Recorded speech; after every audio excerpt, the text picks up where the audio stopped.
Oh boy. Welcome to the URI Landscape Architecture Lecture Series. We'll be getting underway shortly, but before we do, we'd like to bring you a short video about the College of Arts and Sciences, which is where landscape architecture is located.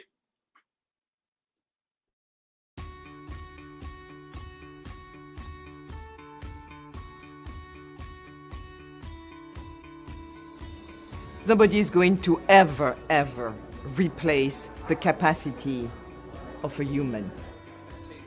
And this is why thinking is our #1 obsession. What's great about URI, especially in arts and sciences, we're a liberal arts college within a bigger school.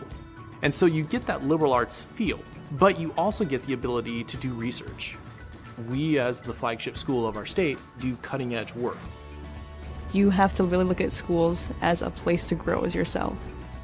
You're not going to be handheld anymore. This is a time for you to really delve into yourself and find what you like. It needs to be somewhere that you're going to find to be a home, but also a place to build yourself. And I think that URI does a great job of that. Students learn when they engage and get their own hands in that material. You're going to construct knowledge. You're going to do research. That's what creates transformative experiences. That's what creates people who are passionate about learning. Rather than simply acquiring a body of knowledge, they themselves are developing in a way that keeps them agile, constantly able to re-educate themselves, constantly able to think critically, to adapt to new ways of learning, new ways of thinking, and to keep evolving throughout the course of a life. Undergraduate liberal arts education is so transformative to the mind, to who you are. The humanities and the arts are there to help you explore the fringes of what's possible, and understanding how you can look at the world in new and different ways and be ready whenever changes happen. Multiculturalism and multidisciplinarity are very important because it gives you a unique perspective. You see students are actually excited to see people that think about problems from a different perspective. Problem solving can be attacked from different point of view. It's nice to be able to come to a school where there's like so many different narratives, so many different perspectives. There's a place for everybody. I think really what URI has to offer is the people and the opportunities. The people around you, they're all going to help you grow in ways that you've never understood before. I think there's a lot of people, students in particular, that are just excited that whatever field they're in, they want to be the best at it. There's a sense of pride in the work that you put out there, and I think that's kind of infectious.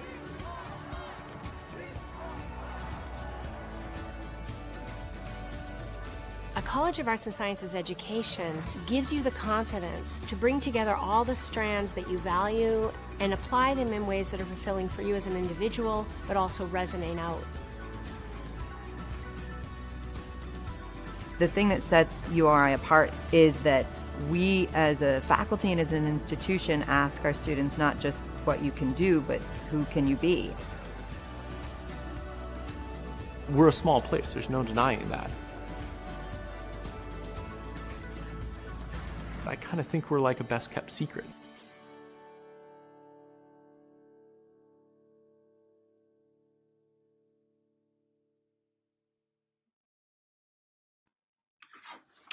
Hi, I'm Will Green. I'm the chair of the Department of Landscape Architecture here at University of Rhode Island. And I want to welcome everyone to this evening's lecture, Landscape Architecture, Activism, Equity, and Environmental Justice.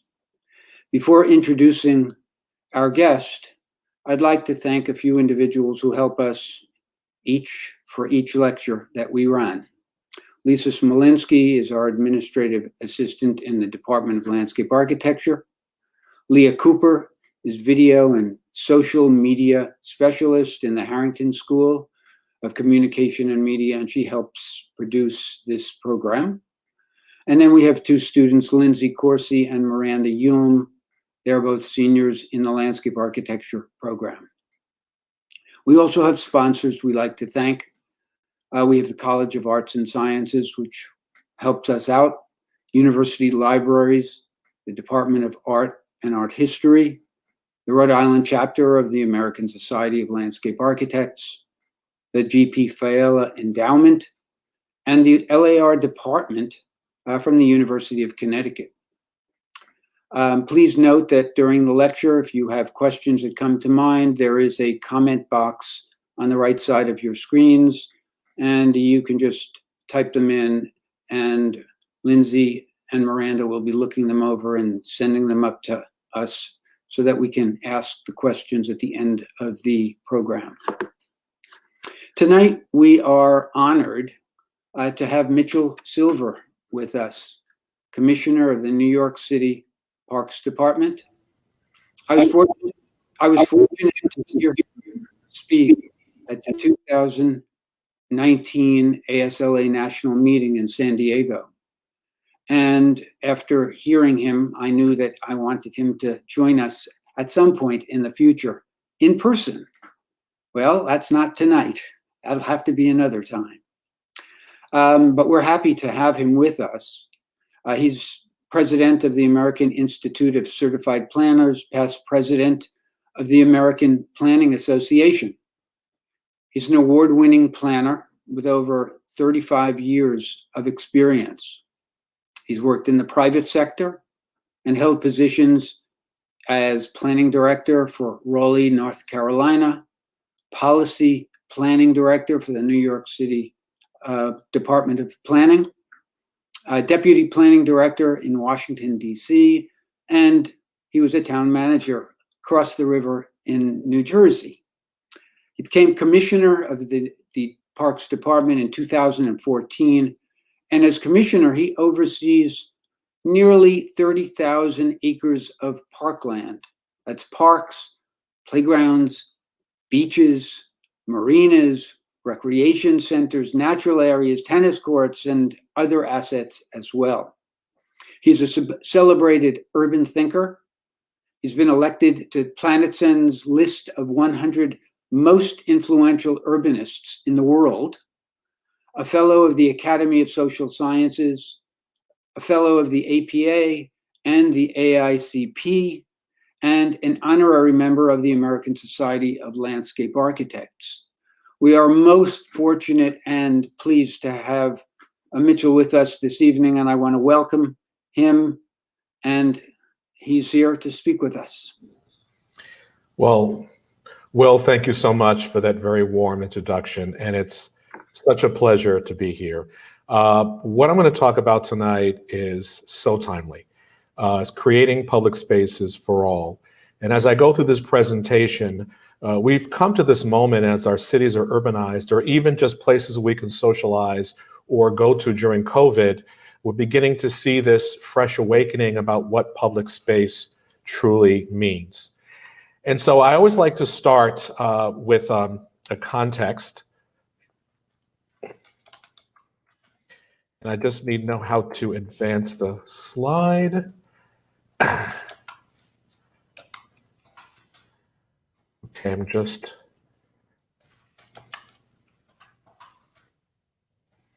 needing some help here. The slide is knotted.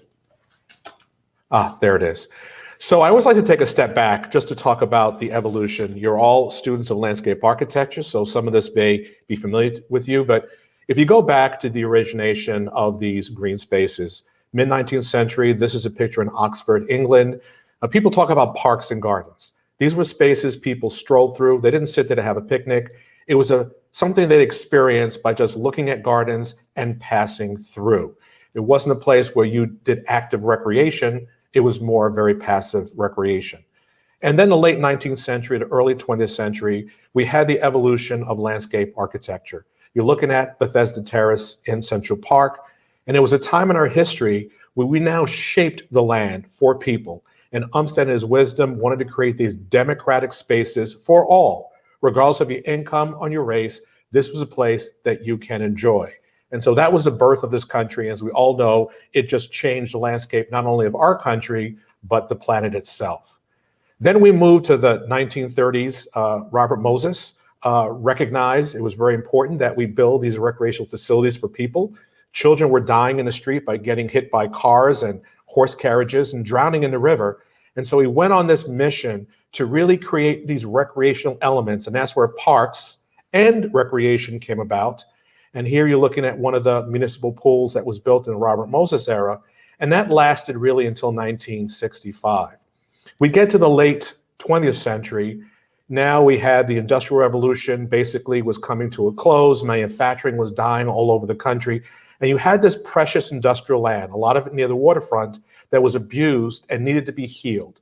And so you're looking at Riverside Park. These were places the public did not have access to. They couldn't get to it. And so it was cleaned up, brought, and then given back to the public for them to enjoy.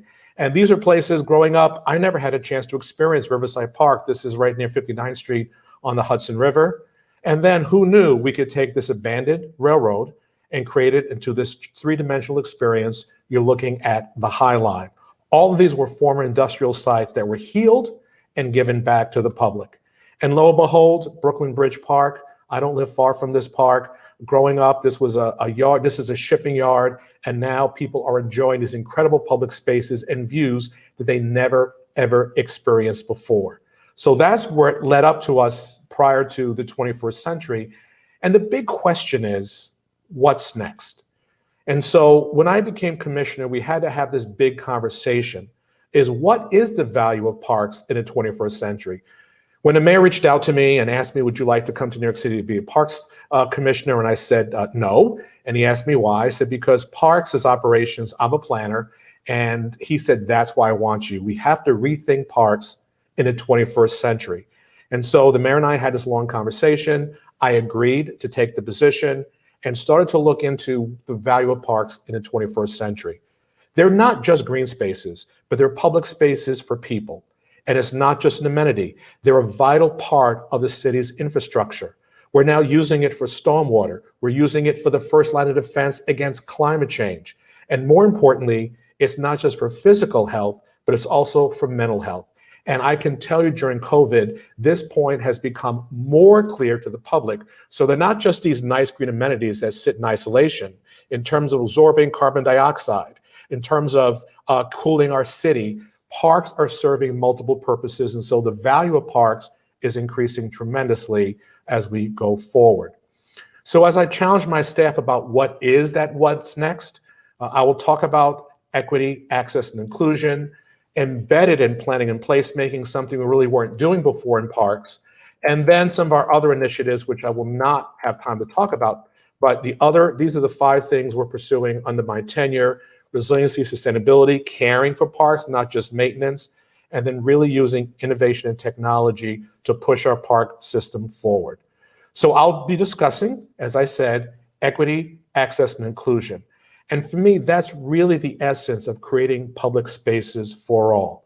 Now, Will was talking about a presentation I gave back in ASLA in San Diego, and a lot of people use these words and jumble them together. And I wanted to unpack them so people could understand, what do we mean by equity, access, and inclusion? Because if we truly want to create public spaces for all, we have to understand what these words mean and how is it applied in real life. So let's take the first word, equity. I've heard a lot of definitions over the years. I use one simple word, and it's fairness. Are we fair about how we distribute our parks? Are we fair about how we maintain and care for our parks? And very often, when you take a close look, in many cities, the answer is no, we're not being equitable. When I took the job, the mayor wanted me to very quickly come up with an equitable framework of how we're going to address the inequities that have plagued our city for decades. So we came up with this approach. It was called a framework. I rolled this out about 6 months after I took the job. But to put things in context, we had to understand what had happened in New York City. This city, over many mayors, spent close to $6 billion improving our parks over 2 decades. We acquired a lot of land, and we came up with this walk score that we wanted every New Yorker to be within a 10-minute walk to the park. And we had a great walk score, 81.5%. Our goal is to get to 85% by 2030. But when I became commissioner, the metric was important, but it wasn't just about proximity. It was also about quality. Because I can go to one of those parks that was within a walking distance, and I would let my child or grandchild step foot or play in that space. So it wasn't just about proximity, it was about quality. And I'm going to share with you what some of those parks look like momentarily. But we had to understand, were we being equitable?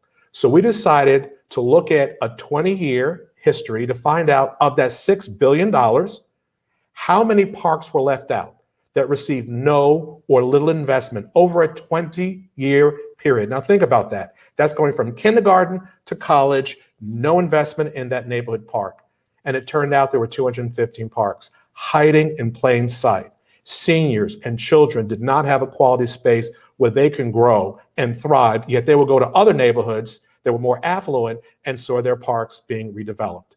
The mayor and I said that is not fair, it is not equitable, and it had to change. To the mayor's credit, he invested over $318 million to recreate 67 of the 215 parks.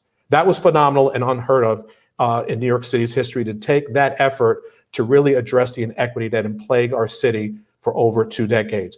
We did some quick improvements while we were doing the redesign. It takes about 3 years to design, procure, and build. So we want to make sure we gave this down payment to the community. They're going to do some spruce ups until we can do a total recreation.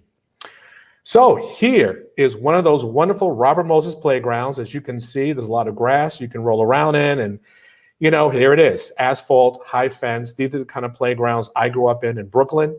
But this was that walk to a park. That's within a 10-minute walk. And that was your experience in many neighborhoods in New York City. And a lot of us questioned whether this is a park or a parking lot. Now, this one's a little bit different because it has a bench and some trees. So I assume you can go there and picnic. If you want to propose to someone, this is your destination.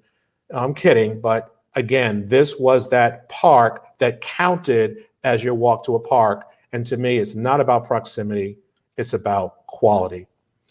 So we decided to take an entirely new approach, to use a new design precedent for our parks going into the future. Not everyone can get to a pool, not everyone can get to a beach. So now almost all of our parks now have spray features so children can cool off in hot New York City. And it plays another purpose off season where they become climbing apparatus, adult fitness equipment. Parks are like outdoor living rooms and gathering spaces. We wanted to make sure they had the amenities that attracted people. Color became so important. We wanted to be vibrant and attract people to them. And so that was a major focus, to make sure there's no longer this gray, drab asphalt color, but vibrant colors, very enlightening. And you'll see that throughout all of our new designs. The public wanted to get rid of that impervious surface. They wanted to see gardens, they wanted to see horticulture, but these parks also serve to capture stormwater. And so for us, it was a win-win, and the public loved it because we all have read the studies about what it does for you to be in green space for just 10 minutes.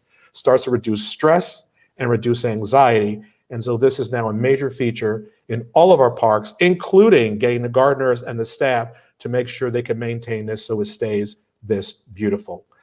And then we wanted to make sure that there's lots of seating. We are literally quadrupling the amount of seating in all of our new parks for seniors, for families, for strollers.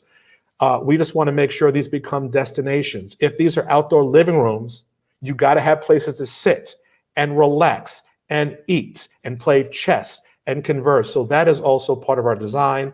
Seniors like to sit there as well. We want them to age gracefully. They tend to sit at the periphery of the parks. So we made sure there was ample seating so people can go there and socialize. So I'm going to share a couple of examples of before and after of how this has been so impactful.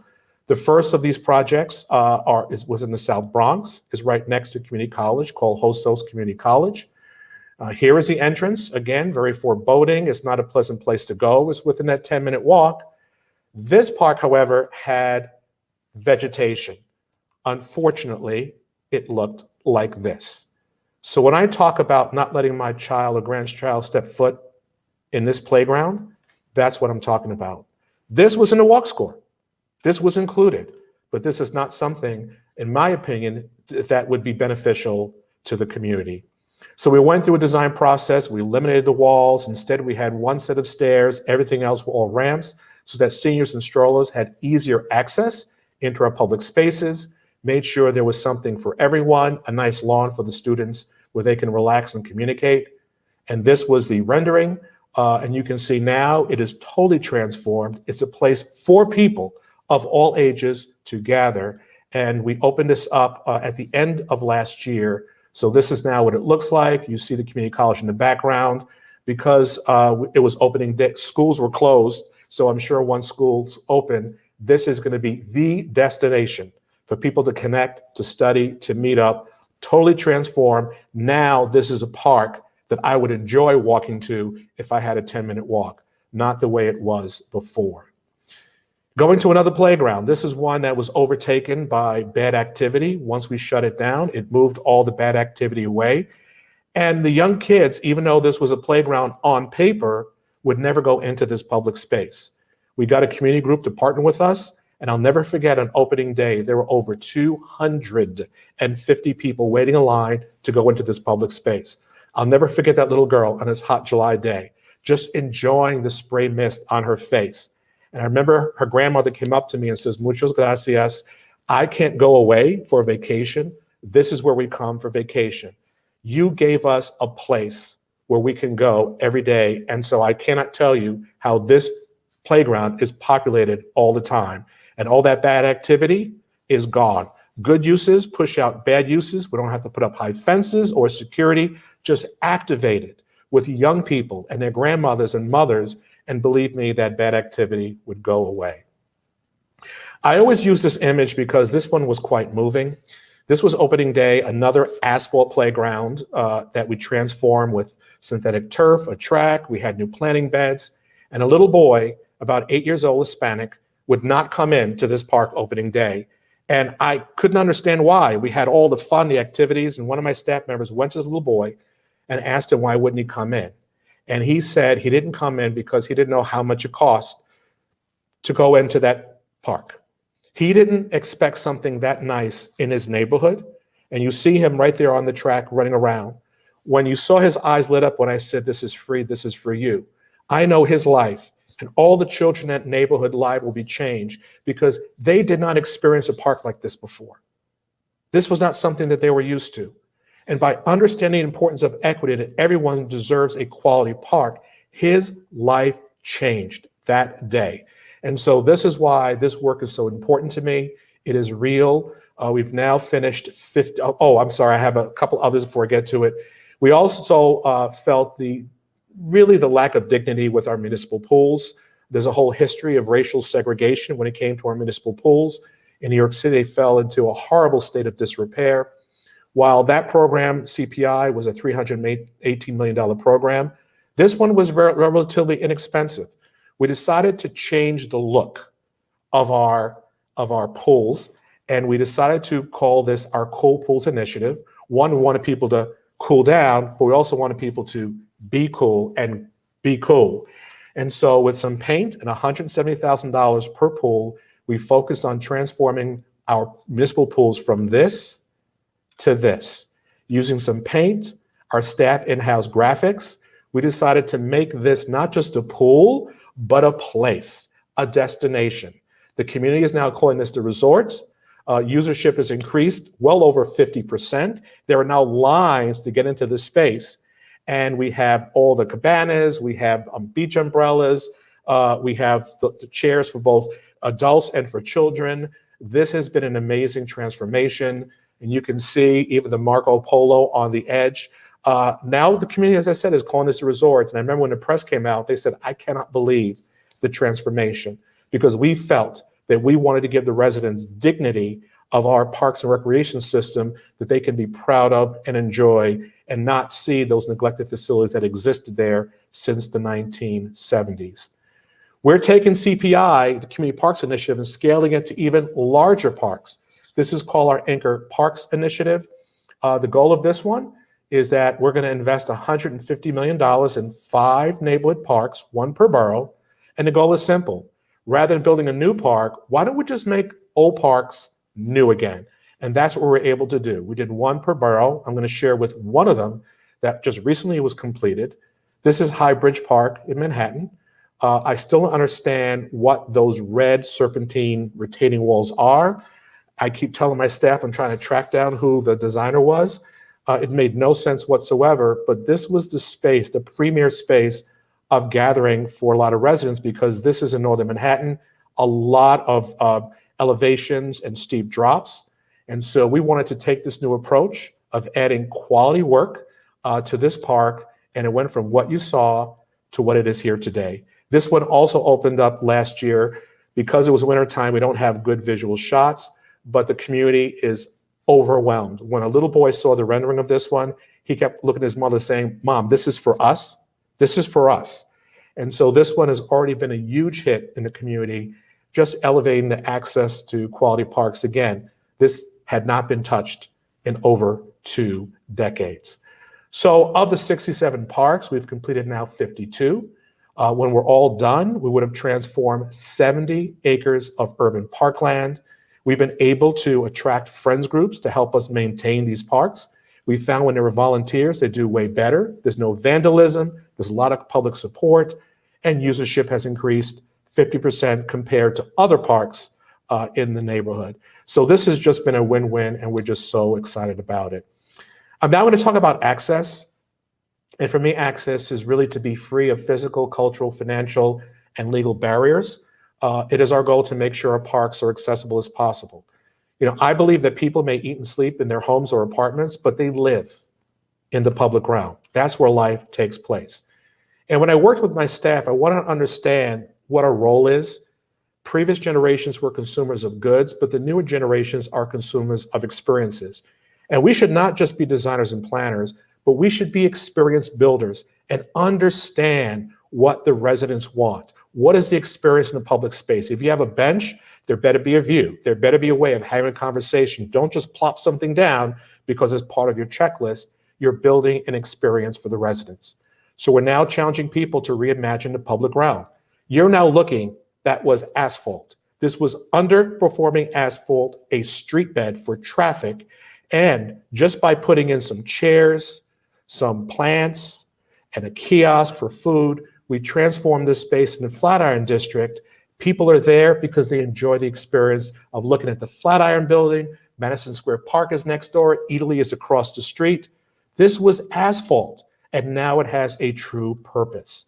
So we took a step back, and now you're seeing the same spot from higher up, that we wanted to look at this public realm, the streets, the sidewalks, the bike lanes. In New York City, 14% of New York consists of parks, 26% streets and sidewalks. Collectively, 40% of New York City is in the public realm, but we don't treat it that way. Each agency seems to have its own role, and we give far too much of this public realm for cars to park. So there's a now new thinking about how do we create this seamless public realm, so you don't have to buy a park or new land. You could just look at your infrastructure and actually create public space for people. And COVID has really accelerated that notion, but I'll get to that later. So what I found out in the city charter is that the Parks Department actually oversees the sidewalk adjacent to the park. And the Genius Olmsted, who knew? My staff found this quote, and that the sidewalk adjacent to the park should be considered the outer park. That was Olmsted. So you see a sidewalk, I see an outer park. So now we're going to re-envision this quote unquote outer park to be better connected. And we're taking a hard look at these barriers. Now there's a dog down the block, I'm sure, that would love to smell some grass, but this person's going to have to walk another 3 to 5 minutes to get into the entrance when the park is right there. New York City, we're fence happy, we're gate happy. So now we're looking at the barrier and this outer park of how do we make this public realm more seamless. We're now looking to create a bioswale on the sidewalk because we believe it should be better integrated. This is another slide that never made sense to me. I assumed they thought the trees were going to run away at night, so they put this fence around it. This never made any sense. We've now taken the fence down. We're now creating a butterfly garden in this space, and now people can interact, and we don't have to deal with these arbitrary barriers that make literally no sense. When I rolled out this new program about re-envisioning the barriers and edges, people said, oh my goodness, if you take down fences, It's going to make the park less safe. Really? Can you tell me what's happening halfway down the block? You can't. So actually fences can make you less safe. It doesn't always make you safer. So this was a really hard sell because New Yorkers loved their fences. They just thought had this false sense of security that it gave them safety. So you're now looking at a pool. This is the eating area where kids during summer camp would go and eat. And it looks, kind of nice, but it really doesn't look like this. It looks like this. Why are we imprisoning our kids just to have a meal? And so we had to communicate this message about what these barriers do psychologically. And so we decided, like the Cool Pools Initiative, that we're cutting them all down. We're improving the sight line so people feel connected to their public space and not as if they're in a prison for some unnecessarily arbitrary reason. That gave birth to a program called Parks Without Borders. I'm very pleased. The mayor gave me $50 million to start as a pilot. Now it's part of our design philosophy throughout the city to see exactly how we can address these barriers and how we can create a more seamless public realm. The program is very simple. It's a new design approach. It focuses on the edges, the entrances, and the adjacent park spaces, how we could better integrate them into the neighborhood. So that became quite critical. On some of the entrances, we're looking at opening sight lines, removing gates, adding furnishings. You see our vision of before and after. It's a lot more engaging where you can just walk right into a public space without these barriers. We're looking at the edges. We're looking at the quote unquote outer parks. Parks close, but sidewalks never close. And so now you'll see us redoing the sidewalks, the outer parks, so to speak, with more benches. So people can enjoy the park. If it closes and they happen to work the late shift, they still can enjoy the beautiful canopy of the trees. We lower the fence, so now it improves the sight lines. The police love it. The public loves it. You can now see what's going on. And you don't have these obstructions that you really cannot see inside the park. And then we're unleashing these fenced off gardens, and I have an example I'll show you in a second, that we're opening it up and giving this public space back to the people to enjoy, and not this diorama behind a tall fence. So one example I'm going to share with you is Travers Park. Great example of how we were able to take different assets from different individuals. So we had a park, we had a street that was demapped, and then we had a field of a school nearby. We merged them all together. And this is what the park looked like today, your typical Robert Moses playground, tall 15-foot fence. Once again, there is a dog just sniffing some granite block and concrete.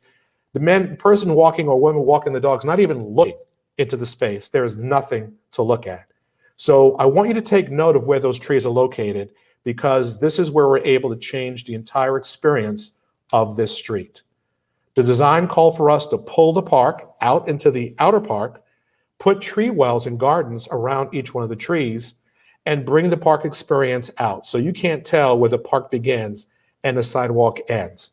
This one has become extremely popular. Here's a close-up. And as I stated earlier, I tell my staff, when you put benches there, make it conversational. Don't just have benches lined side by side.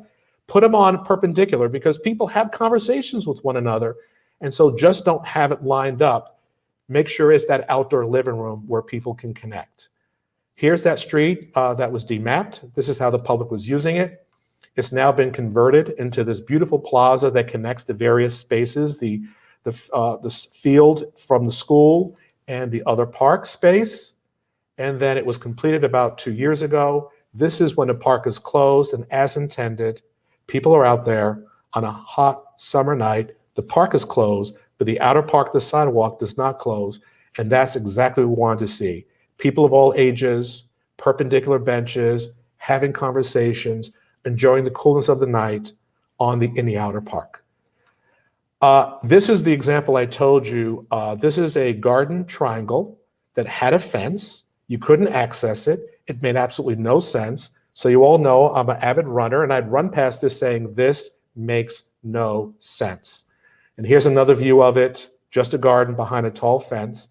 So I asked my staff, do their intervention, take the fence down. And when they did, they cut it down, our blacksmiths, put a pole and chain, and they went in there. Our gardeners went and planted gardens. The community went crazy.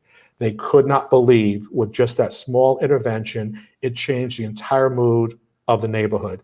Now when people are going to work, whether they're taking the subway or the bus, you actually see them looking at it and smiling. And this is just a small intervention, removing the borders, let people experience the beautiful flowers and the beautiful gardens. Simple, simple innovation. I'm now gonna go to the last segment of my conversation. This is one about inclusion. Now, when I say inclusion, I mean to be included and not excluded for all people in the design process, for all people in community engagement, and avoid designing exclusive parks and public spaces. I've been into neighborhoods where people don't play bocce and they put bocce there. I've been in neighborhoods where they have certain amenities that the community doesn't use it. So I don't feel comfortable or welcome that this park is designed for me. And I can tell when a park is designed as an exclusive park where they don't want certain people to feel welcome. We don't want basketball. We don't want this. We know what the code word is saying, that we don't want urban youth to be here. And so we have to really take a deep dive to make sure if parks are for all, are you designing a park that will purposely make someone feel excluded from that public space? My recommendation is to make sure that we make a space and a place that feels welcoming and safe for all. If Will was coming to my house for dinner, I'd want to make sure I understand exactly what he likes to eat, what he likes to drink, because I want him to feel welcome in my home. It's the same thing for our parks. We have to go the extra mile, do that engagement to make sure we know how people feel welcome. So here's one example of not feeling welcome. In New York City, we literally had signs that said there was no loitering in our parks. Now, let me pause for a second. The word loitering means to stand or wait around idly without an apparent purpose. Newsflash, that's what we do in parks. The young lady at Fort Greene Park, she would be considered loitering. She has no purpose. That's what we do in parks. We loiter. So I'm so grateful that 2017, we removed the word loitering as a park rule as part of our criminal justice reform, because we want people to come to our park. We want them to sit and do absolutely nothing but enjoy the comfort of a green canopy and a garden. So that's something, but this word could be weaponized, that if there is a group of people that we don't like on a park bench, we can say they're loitering. And so this was very important about the rules that could make people feel unwelcome in our public spaces. So we actually took it a step further. I have a art division within parks, and we came up with this project called the Yes Loitering Project. And it was a public space and safety youth initiative that sought to investigate how teens might feel excluded or targeted in public spaces. Now, when I say for all, last I checked, teenagers are included in the all. And so this was our way of saying, yes, we want you to loiter in our parks, enjoy this green space, get physically and mentally healthy. It's okay by us. Then we had this odd sign in New York City that said no adults except in the company of a child. Now, I was very upset when I saw this. I tried to understand the origin of it. You know, I knew I had to fix it. If not, I would probably have to create a concession where an adult can rent a child on the sidewalk just to go into a public space. I did not think that was the best approach. So what we did is, after doing some research, we decided to re-sign all of our playground signs. And it turned out that 516 signs did not allow adults. And this one sign change opened up all these parks for seniors that just wanted to sit in a park, and they would literally get a ticket if they were in a park that had one of those signs. So we changed all of them, and just like that, increased 50% access to our parks for people who were 12 and older, just like that. So when you saw that walk score, it should have a footnote. If you were 12 and under, great walk score. Before this change, now this change allowed seniors and adults to enjoy 50% more parks they didn't have access to before in New York City. Again, this was not fair. It was being very exclusive, and we were able to change it by looking at the rules. I'll skip them for the sake of time, but let me go to this one. This is Campus Marsh Park in Detroit. And I went there for a conference maybe about 5 years ago, and I saw this slide, and it really blew me away. Why did it do that? Detroit, predominantly black city. they decided to create this new incredible park in downtown, as I said, called Campus Marsh Park. Detroit had the audacity to put basketball in the center of their downtown. Most places don't have the courage to do that, but the message to me was that young people, as this city transforms and evolves, you matter. We're putting you center stage in our downtown. Most cities I know don't even want basketball in their neighborhood parks. But Detroit had this strong message, and I've been there and I asked them about it. There's no crime, there's no incidences. They're now center stage, enjoying themselves. I give a lot of credit to Detroit for making that move because most places will not do that. They wanted to include the youth in the transformation of their city and not exclude them for whatever reason. You can fill in the blank. I've also been confronted by a lot of community members that don't like this eating in public space. And I'm trying to explain to them that's what people do. They break bread, they have a good time. And there was this one gentleman, Prospect Park, who sent me this video of a Mexican family cooking in the park and saying, this is outrageous, it's not permitted at this location. And I said, let me look into it. After looking into it, I said, you know something? It's not permitted at this location. I'm doing a rule change. It will now be permitted in this location.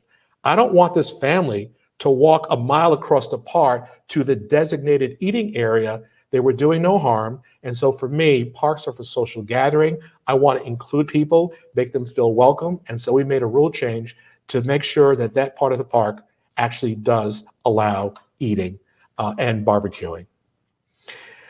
So I want to end my conversation with a reflection, because we really had the intersection of a lot of things happening this year, both the racial and social change, but also COVID, which really exposed a lot to us. We very quickly wanted to find out how it affected spatially our walk to a park, because we did have to close down a lot of our playgrounds and basketball courts at the height of COVID. And it was really showing us that a lot of New Yorkers did not live within a walk to a park, and we wanted to highlight it so we can address what we can do, because in New York, the Black and brown communities were affected most by COVID. So this was a very helpful map for us about what we had to do, because this was a rough time. We had to very quickly put up our signs. We had our rangers giving out masks. Our larger parks were open, but the smaller playgrounds and courts and fields were not. And so this was a heavy lift for all of our staff, and I'm sure you've seen Domino Park. Everybody started getting creative because they knew the value of parks, but at the same time, people had to socially distance. It reminded me, as many people did, they look back at the 1918 pandemic. That one was way worse than the current pandemic, but nonetheless, the current one is bad. 500 million people infected, 50 million deaths. And we see the same images back then as we see today. But what I was very moved by was after that pandemic, you saw these cities really explode with the expansion of green spaces. In fact, Umstead, if you didn't know this, his son died of cholera. And I believe somewhere deep inside, he knew that having the lungs, those green spaces, those trees, would be therapeutic. And this transformed the American landscape, where green space started to increasing city after city after city. That is my hope going forward, but we don't have as much land to acquire. So the hot topic right now are people are now looking to the streets, where we're now using them, whether it's an open street, a shared street, a play street. I walked around to really enjoy the fabric of all these cities, of how just removing parking and putting people in its place really gave the streets a new texture. And I do believe the public realm, streets and sidewalks, is the new frontier for public space post-COVID. It was before, but I think more so now. What they're doing in Barcelona and Paris and even here in New York City are becoming global leaders of how to rethink how we take this public space and give more of it to people and less of it to cars. But as I mentioned, there's an amazing intersection that we're experiencing between the social civil unrest and the pandemic. They're basically two pandemics that intersected at one time. And there's not one city, one place that did not experience this major transformation. A lot of people were going to parks to protest. This one was at East River Park, and it's still going on today. There's another one this weekend. They just continue on here in New York City. But these became places where people expressed their constitutional right to protest, but they did them in public spaces. And we saw these markings all over the city. We typically take them away after a certain period of time. Out of respect for the movement, I told staff, let them stay a little bit longer because we wanted to offer respect for what people were feeling. This was very traumatic for a lot of people. And so I wanted to make sure there were a number of things that happened that you may not be aware of to kind of tell the different story and to rectify past wrongs. As commissioner, I lifted a 60-year moratorium on new monuments in Central Park, and I approved the first monument of real women to go in Central Park. This one was installed in August of last year. It's the women's rights pioneers, Sojourner Truth, Susan B. Anthony, Elizabeth Cady Stanton, and Sojourner Truth actually is the first Black person monument in Central Park. And for me, this was an issue of both equity, diversity, and inclusion, but we felt we had to do a lot more.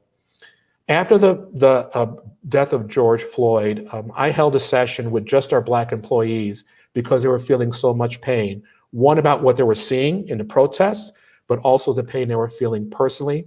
And we had these reflection calls to find out how they feel. People said, what can I do? The first question should be, how do I feel? And at those conversations, they wanted to show solidarity with the Black community. This was in early June. So we decided to rename a portion of one of our parks in downtown Brooklyn, Juneteenth Grove, a day of celebration. And so staff were able to paint the benches to Pan-African colors. And this became a site for protest, for celebration, for reflection. It is now a place visited by many, many people who are coming to New York. And in the background, that's where George Floyd's brother came to New York, where they had this big protest. And so this has a lot of symbolism. And so this is what it is. It's now officially named. As commissioner, I get to rename spaces. And so this is our staff. This was a staff-led effort. We did this literally in 2 days, and we're able to open it up on Juneteenth. But we wanted to share the Black experience, to tell the stories. More people wanted to know about what does Juneteenth mean. And so for us, it was very emotional.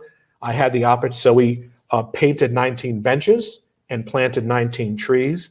I had the privilege of praying for the tree that I planted, both for the roots, looking at our ancestors, and then the branches going up to those who will follow us. And so this is really a sacred space for people to come, again, to reflect, to protest, to celebrate. But we want to be able to connect the public to make them feel welcome that the Black experience is being shared here in New York City. We now named another 10 spaces, James Baldwin Lawn near City College, Langston Hughes Playground in Harlem. We're doing another one this Saturday. I'll wait for you to hear it on the news. But it's our way of connecting those experiences so that we can tell everyone's story in New York and again, make people feel welcome. So as I close, I want just to remind you that if we truly want to create public spaces for all, we have to understand and build it in our DNA. Equity is fairness, access is removing those barriers, and inclusion means that we must be welcoming to all. Thank you. Thank you so much. It's really nice seeing all of the images in New York and hearing about all of the improvements. There are a number of questions that have been raised, and I'm going to paraphrase a few of the questions. I'm going to start with one that is basically asking, what are best practices for building consensus? And the same question had other issues, such as for building consensus, but also since many of the parks are smaller, how do you engage people to agree upon active recreation, passive recreation, tots with teens? So the first, well, number one, I now require a public meeting for any new design. We moved it from the afternoon to the evening, and we make sure that children come to those public meetings. Now we're doing it virtually because of COVID. We ask those questions. Number one, we show them a map of the neighborhood to show them what's nearby. If you have a basketball court here and there's one 2 blocks away, you don't necessarily need a basketball court. You can redesign it for something else.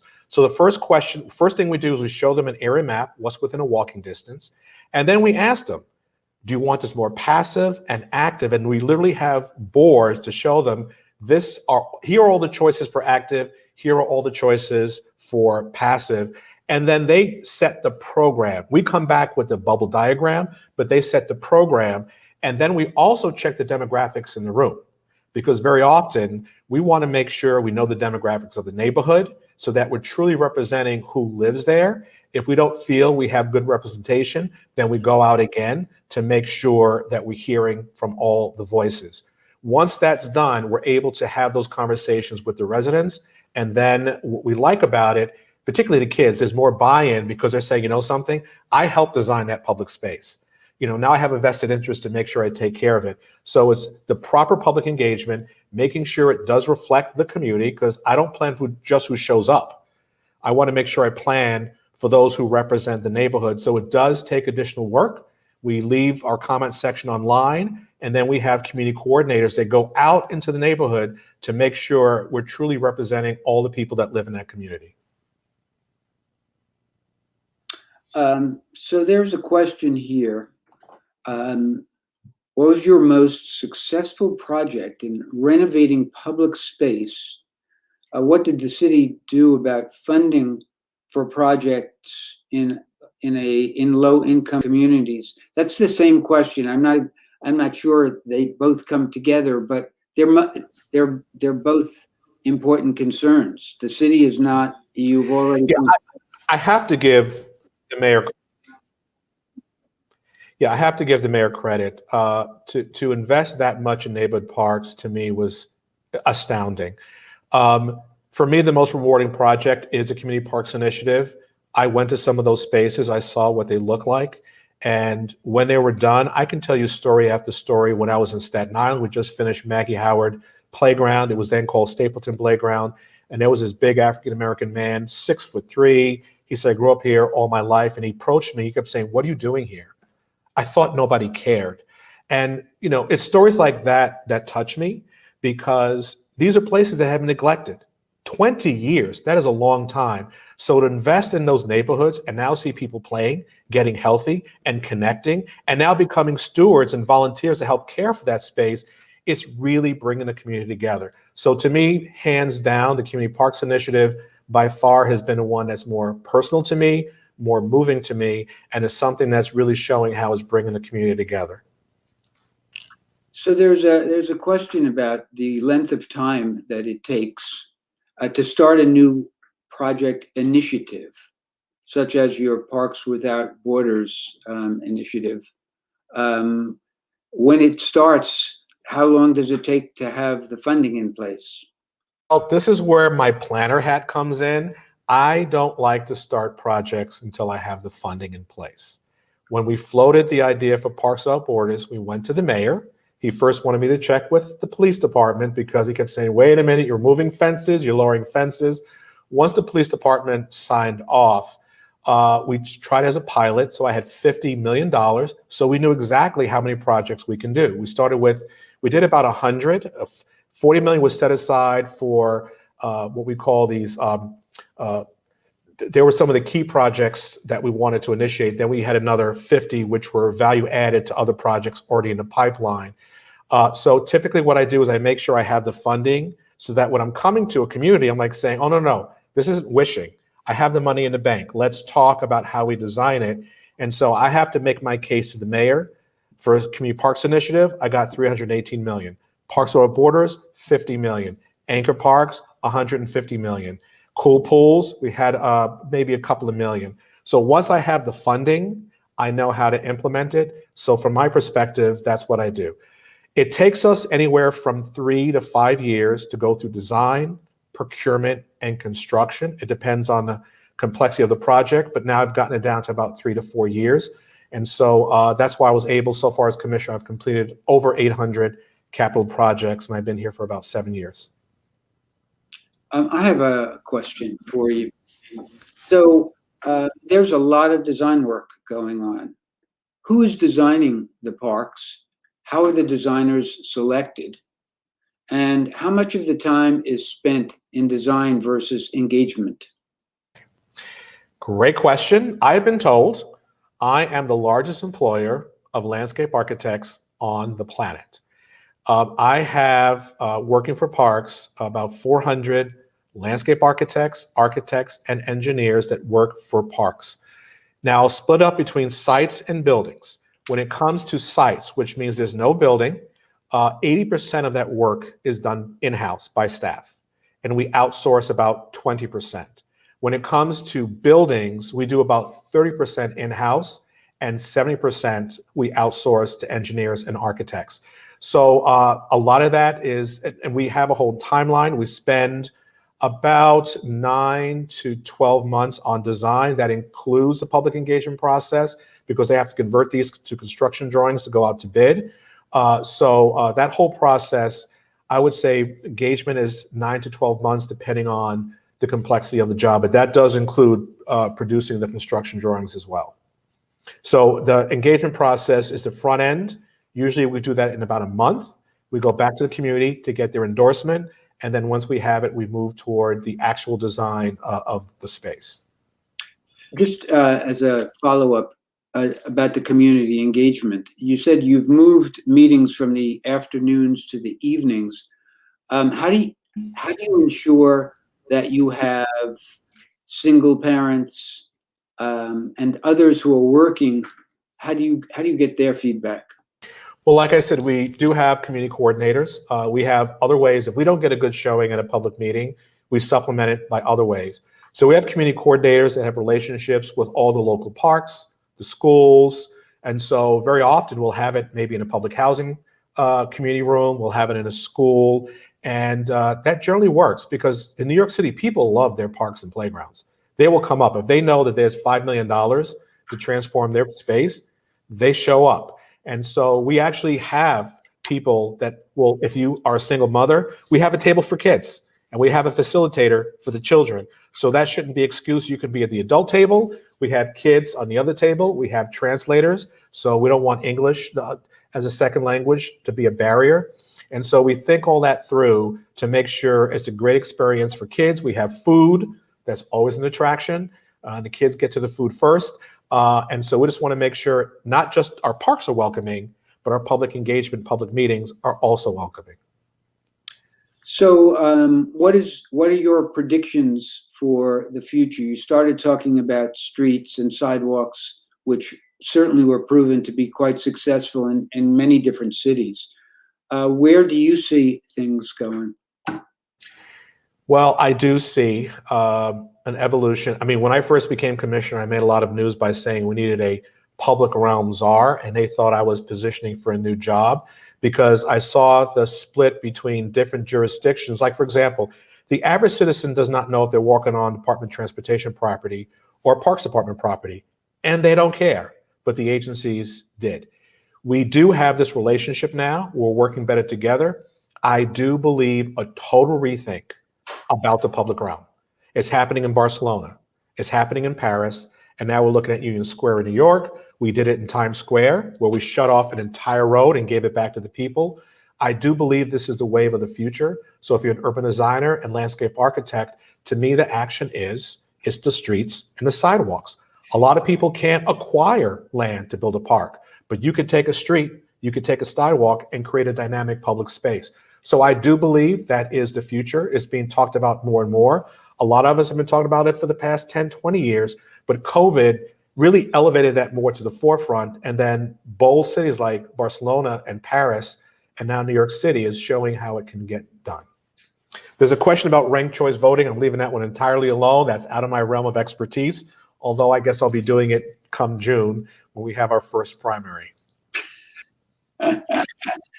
Well, change the shape of public spaces. I do know protests. It was interesting during COVID. There was a lot of protests out there and people were really thinking about the use of public space very differently. We do allow people to exercise their constitutional right and protest in space. That's something we allow here in New York City. But in terms of ranked voting, I'm going to leave that one alone. I think on that note, we are right at 7. There is a question that just, oh no, that was already spoken. I want to thank you. I think it was inspiring talk that you gave this evening. I think that for students, and that they're not the only people who are watching this presentation this evening, but for the students, this is really important. It's a moment in time that is related to looking at equity and at equality and what is justice. And each of our designers has to be able to define these important terms and then apply them in a way that makes sense to the context. And by saying, these are not just words. The reason why you saw that presentation out in San Diego was I was getting very frustrated that people were just rallying off DEI, and it's not a diversity officer, it has to be the entire team. This is something you have to live. I've lived these words my whole life. And so I want to show real examples, and if you're not willing to engage and really understand, you have to walk the walk and not talk the talk. This is what it means to be diverse, to be equitable, to be inclusive, and to fight for access. People didn't think of words like loitering. I mean, I want to go deeper and understand, are you designing a park where someone may not feel uncomfortable? The food that they offer, that's not my palate. The design amenities that are in there. So I think it's very important that when you go into this, if we truly believe these words, we have to walk the walk and not talk the talk. I just gave you a few examples. I have many more, but to me, as you know, as landscape architects, your job is to heal people in public space, to bring joy to people in public space, to make people feel welcome in public space. I mean, that is your role, or even the private realm. And so I just want to make sure you take to heart to these words, because as I told you, there were experienced professionals when I presented in San Diego, didn't understand the difference between those words. I hope you take this to heart. And if you truly want to create spaces for all, please, please, please embrace these words. And as you go out to design, hopefully they'll come back to mind as you put that, I would say pen to paper, but I know it's different today with all the digital way that we design public spaces. Well, I want to thank you again. It's been a really great presentation for us to see and hear. We're glad that you were able to visit Rhode Island tonight, and hopefully we'll have a better way of showing you our appreciation at some point in the future. Thanks very much.